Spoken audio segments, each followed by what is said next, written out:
Hello, hello, hello. It's Friday. I'm CJ. This is Tiggy. This is the newest member of the FTM Transtastic family. She's 8 weeks old. She is a red fawn French bulldog puppy, and I'm in love with her. She is perfect. So she's just going to eat her basket. Well, I talk about whether or not I would like to be cisgendered.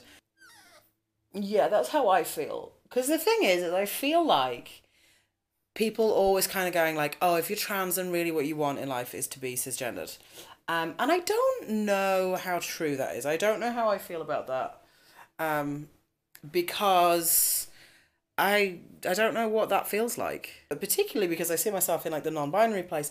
I don't know if being cis is something that I particularly would aspire to. I would like to not have dysphoria. And I'm aware that I don't have dysphoria in the way that a lot of people do. I am one of those people where I'm a very big proponent of us broadening how we see the sort of discomfort that people feel about their gender. Just because I lived so much of my life like not really feeling like I was part of myself or involved with myself.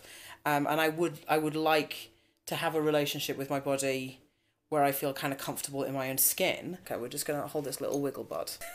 I don't think we thought this through, did we? It was beautiful. Beautiful. Yes. I suppose the idea that being cis is the default and that defaults are necessarily good is something that I don't really ascribe to. Because I don't know what I would be if I was cis. Would I be a cis boy? Or do I want to be a cis boy? I don't know that I mean, be honest, cis men have their issues and I have my issues with them. And I... it's... Okay. I do it. Just, I mean, I'll be honest, it's hard to want to be anything other than my giant queer self right now because she's around and I've gone from having months of nothing but sadness to the actual radiant joy that I feel. There are definitely things about being trans that I would give up. I would love to be able to like just be even slightly unconscious about my body and slightly not aware of it. For me, it's a comfort thing. There are lots of things that I would love to be comfortable with that I'm not. That being said, I think, you know, being trans has also made me like a better human being, and really coming out and being out and aware of my transness has improved who I am because it's made me a lot more mindful of things that I don't think I would have thought about otherwise. And I used to say that I wouldn't give up my queerness, but I'd give up the transness in a heartbeat. I don't think that's the same as being cis. I think what I mean is I would love to be comfortable in my own skin, but I'm not sure that there is a physical gender binary that I would fit into. You know, I don't have an aspiration point for who I'd like to be or what I'd like to look like. And honestly, that's part of the issue that I face. You know, part of my struggle with being out and going through transition is I don't have an end point where I know, like, okay, this is where I'm comfortable.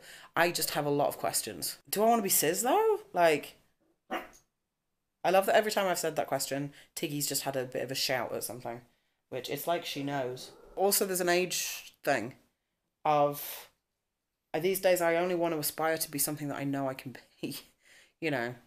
And I don't mean that in like the flippant ways, but I'm no more likely to wish that I was cis than I am to wish that I had wings and could fly. Because they're about as likely as, you know. In fact, the wings are probably more likely given the way that modern science is going. But yeah, I think there's also such a big problem when we talk about do trans people want to be cis because it massively just gets rid of any of that grey space in between. And there's this idea that we are not something and we are trying to be something else. And I don't think that we are in a lot of cases. Like, I don't feel like I am. I think my biggest thing is I'm just trying to be me. And I'm trying to work out what that means in a way that for some reason it's just taking me longer than it's taken some other people. And it's taken me less time than it's taken others. You know, that's just the way that the gender cookie crumbles, I suppose. That I'm just in a place where it's going like, cis is not an ideal. Comfortable is an ideal. I'm still working out what that might look like. But particularly in the non-binary bit, there is no... I don't know. I don't know what that would be. And so I think I just have to kind of go like, it's a non-question. And it needs to be a non-question. I think it's really important that we challenge questions like this. Because there's no... Well, I don't know what the worth is in it except to remind us that we're not cisgendered. And to remind us that a lot of the world is, most of the world is, and that we're not like them. And I don't think we need reminders like that because I'm pretty sure we get those every day. So that's it from us here in London. And this little one here, use. You can now find me on They Singular on just about everything. I've started making some videos for my own channel again. For those of you who are interested, if you go to theysingular.com, I am doing like a letter writing series. Well, I've written one. We'll see how it goes, won't we? But I just want to write letters and communicate and talk to people. So if you are interested in getting those, it's going to be about being trans, it's going to be about not being trans, it's going to be about being a writer and living in London and being a puppy parent and whoa.